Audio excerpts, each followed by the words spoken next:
listener production. Hello, happy Friday and welcome to The Briefing. I'm Sasha Barbagat. We were once love-bombed by online dating apps, but are there now too many red flags? Dating apps tend to feel like a second job for a lot of people, right? So there's a lot of activity that goes on in the space. There's a lot of swiping, there's a lot of chatting, there's a lot of trying to meet up with someone. In the second half of today's ep, Antoinette Lattouf investigates whether Aussies are breaking up with dating apps. First though, Katrina Blowers is here with the day's biggest news stories. It is Friday, the 28th of June. Hey guys, well the stage is set for a rematch in the US today with Donald Trump and Joe Biden facing off in a presidential debate. This will either be really exciting for you or your worst nightmare, depending on where you stand with this kind of thing. Now this of course isn't the first time the rivals have gone up against each other to pitch for the top job, but it is the first time a current and former president will debate. Polls show it is a very tight race between the pair, and experts think today's debate will have a significant impact on their chances of being re-elected, even though it's still months away. So what will be the big topics of the debate? Well, cost of living, obviously, will likely dominate. So too will abortion rights, the economy and immigration. And given the absolute debacle that happened during the first debate in 2020, where, Donald Trump basically shouted over the top of Joe Biden for the whole time, there are now going to be some really strict rules. They will have their mics muted when their opponent speaks, and they'll only have 2 minutes to answer. I think, Sasha, given what we've just seen of Donald Trump breaking rules during his trial where he wasn't meant to speak to the media, I don't think he's really a rule keeper. I don't know that he's going to stick to the 2 minutes. Oh, look, probably not. But I believe they did have this implemented maybe in the second debate in 2020 after the first one, as you said, devolved into an absolute shouting match where you couldn't make heads or tails of what either of them was saying.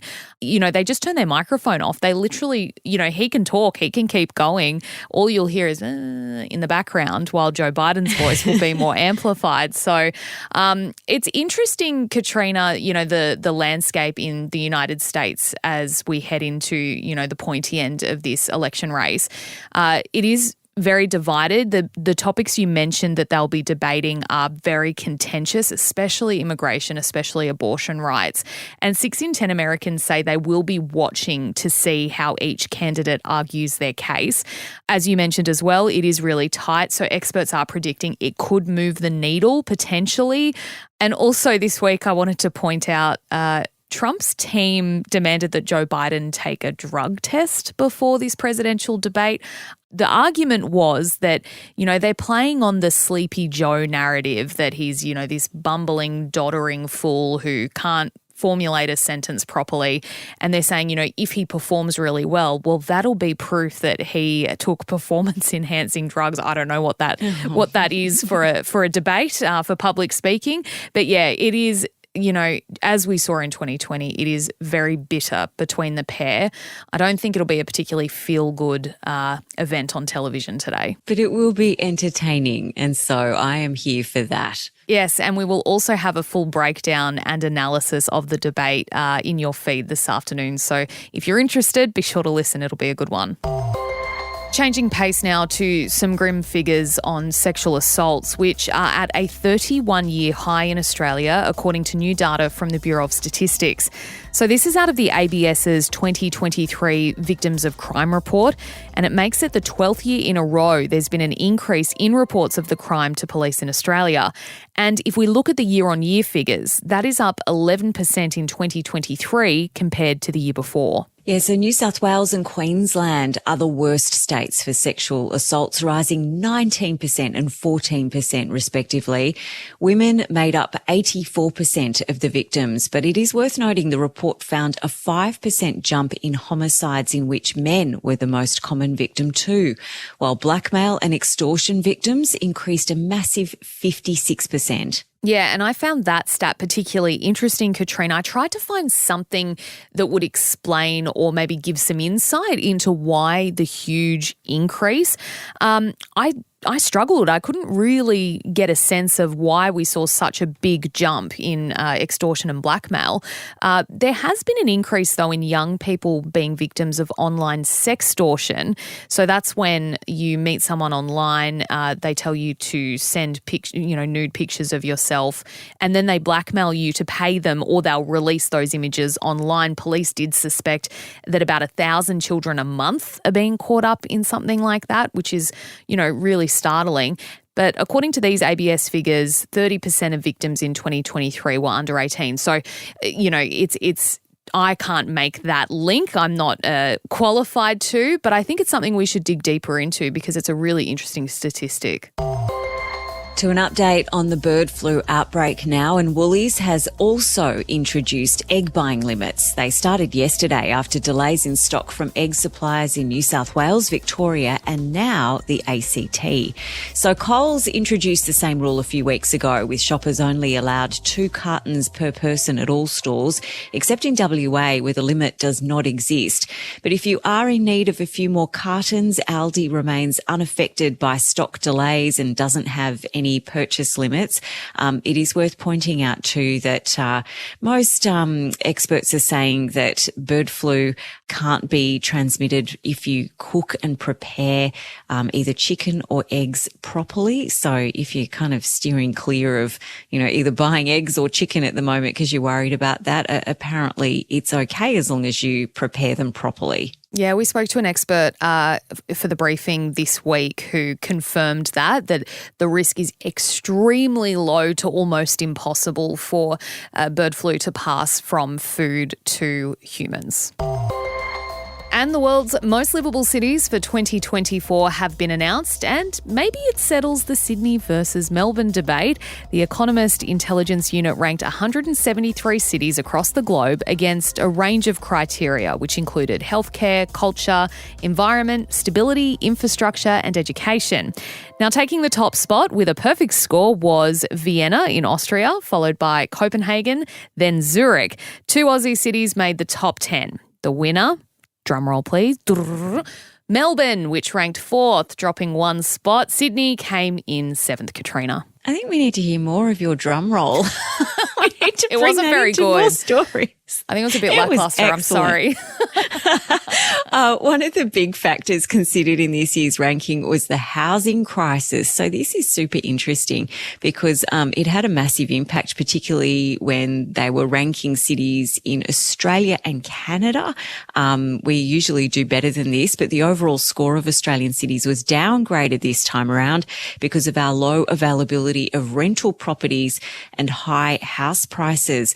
The criteria is super interesting, isn't it, Sasha? We were going through it. I was reading a report that was saying that this was originally devised for expats, and it was meant to help companies decide how much hardship allowance they would need to pay employees who relocate. So that makes sense when you look at things like the housing crisis or, what they call stability scores, which is the likelihood of crime or a terror attack happening to you.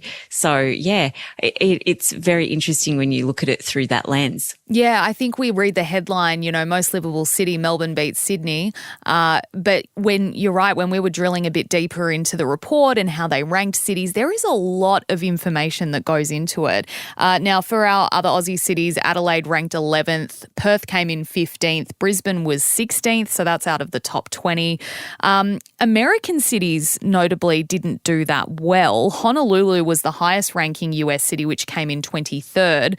LA was further down the list at 58th. New York came in at 70, which I think on the global stage, when you're looking at these lists, it doesn't really bode well for the US. And of course, Western Europe performed the best, 30 cities scoring an average score of 92 out of 100. So good on them. Yeah, book my plane ticket. There's many places, Vienna and Copenhagen, that I would love to go to. So yeah, sign me up. As long as you don't live there, because we would miss you too much. Katrina, thank you so much for joining us for the headlines. Next up, it is our deep dive, asking the question, are we breaking up with dating apps?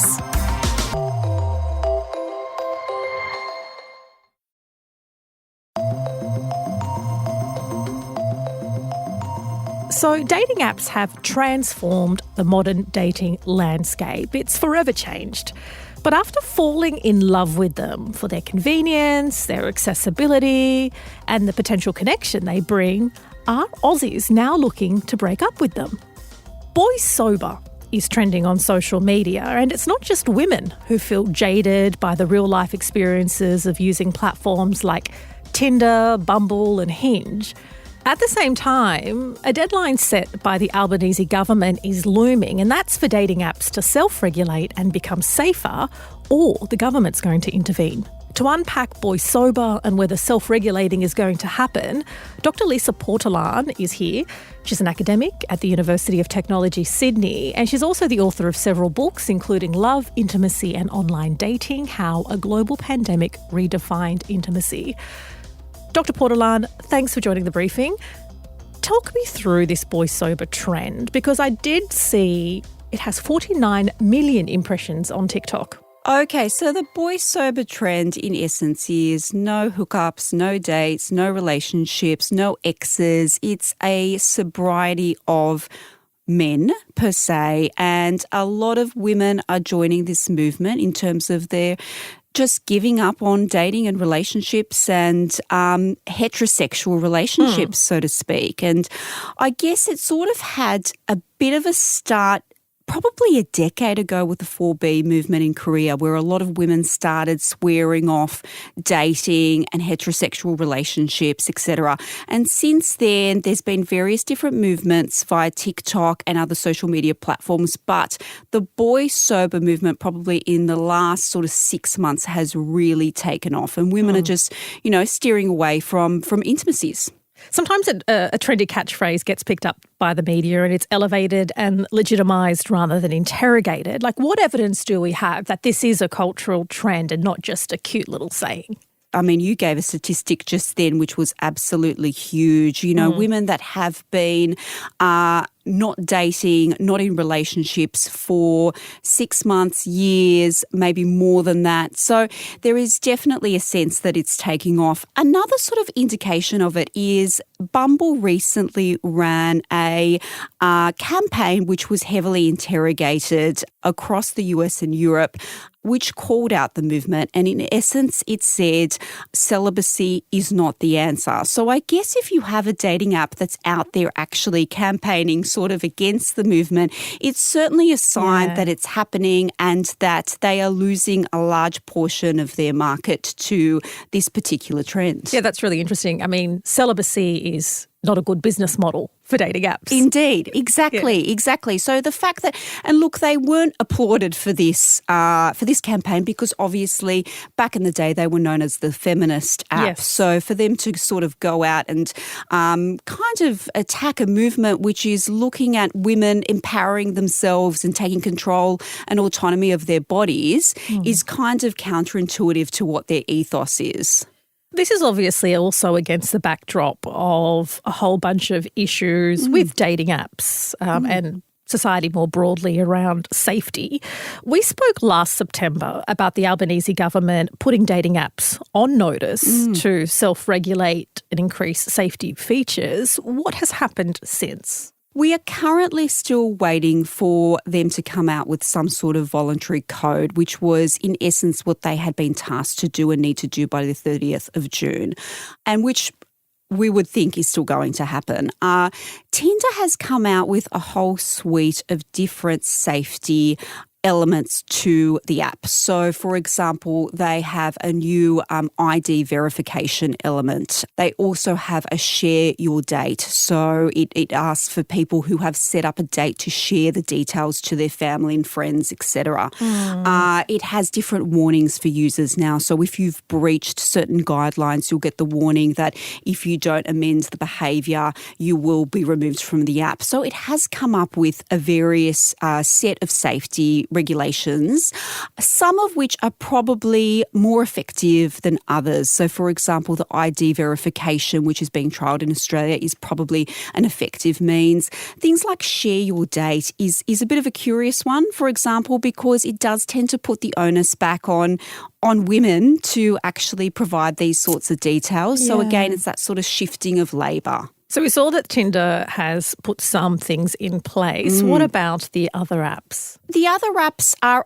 also working towards that space. I mean, you've got to remember that most of them are owned by Match.com. So, the Tinder, the Hinges, etc. of the world are all owned by Match. So they're all going about, sort of different safety standards per se. I mean, Bumble is a really curious one because, there's often been a lot of question around its status as being a feminist app because it asks women to make the first move. And in essence, it was trying to shift that narrative around men making the first move. But it was an uncomfortable sort of space because, it puts the onus of the labour onto women in terms of starting the relationship and continuing the relationship and all those sorts of things. And since then, it's shifting away from that dialogue as well. So it's looking to be both men and women making the first move as a response to consumers. What other evidence do we have that people are using dating apps less? Look, there are statistics that indicate that sort of dating apps had a peak in time during COVID, and since then they have been dropping at a rather rapid speed. My research would definitely suggest that people use dating apps in a cyclical sort of way. So, for example, they will go on dating apps, they will swipe, they will match with people, they will experience the toxicity of the dating app, and then they will go off app for a period of time. And then they will experience a sense of FOMO, or they will sort of realise that meeting people face to face is actually very difficult or virtually impossible these days. And so they will feel compelled to go back onto the dating app. From your research and other evidence that you've come across, the exodus from dating apps in the headlines is often attributed to safety, that there are safety concerns. What else is there? Because I imagine there are a whole bunch of people who accept that in a myriad of ways in different contexts it's unsafe for women or for gender diverse people or for people with disability. Yes. I think that there are various reasons why people go off dating apps, and one of them definitely is the safety concerns. A lot of people these days as well talk about catfishing and about the impact of AI in terms of creating fake profiles and having to engage with fake profiles as well. Another part is that dating apps tend to feel like a second job for a lot of people, right? So there's a lot of activity that goes on in the space. There's a lot of swiping, there's a lot of chatting, there's a lot of trying to meet up with someone, and people describe in my research that their longest relationship ends up being with the dating app rather than with an actual person, right? So it's actually all this energy that they have to put into not any outcomes, which is another reason why people go off the dating apps as well.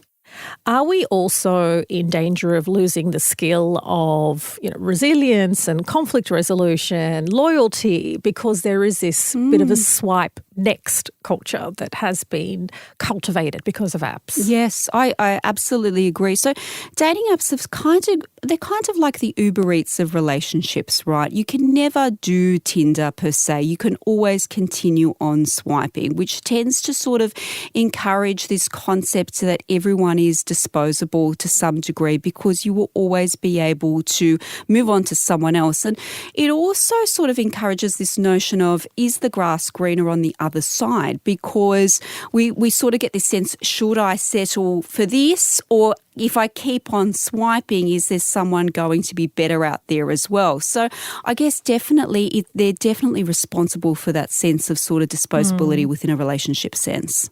The June 30 deadline is fast looming for apps to self-regulate. If you had one or two things that you would love to see rolled out across the board, what would they be? I think one of the key elements is, a greater collaboration between dating apps and law enforcement areas. One of the big issues was around sharing details of what was actually the transparency of what was going on with dating apps and the lack of collaboration with different digital apps as well, like, for example, Meta, where a lot of the conversations were actually happening once people left the dating apps, and then with law enforcement as well. So a greater sort of sense of collaboration within that space is ideal.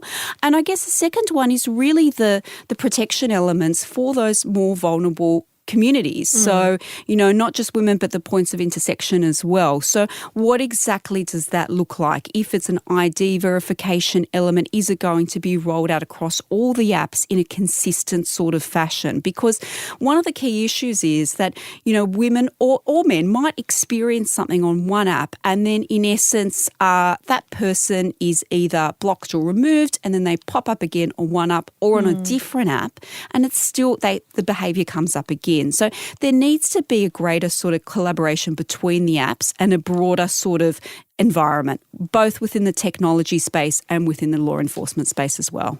You mentioned Meta and the difficulty working with law enforcers. What power does an Australian government actually have on these apps, which are largely US-based, to enforce anything anyway?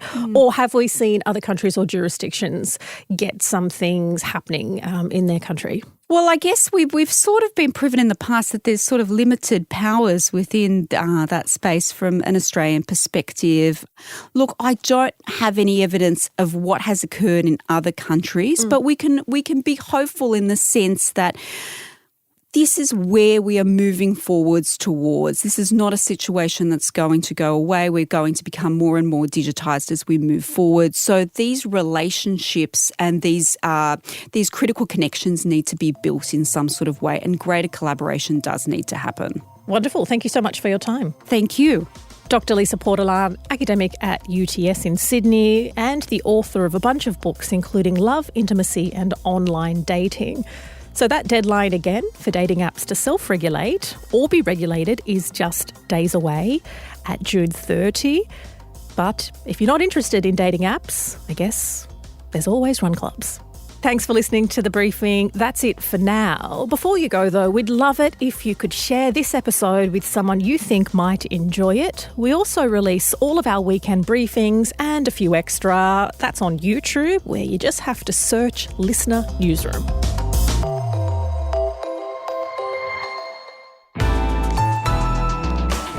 Listener.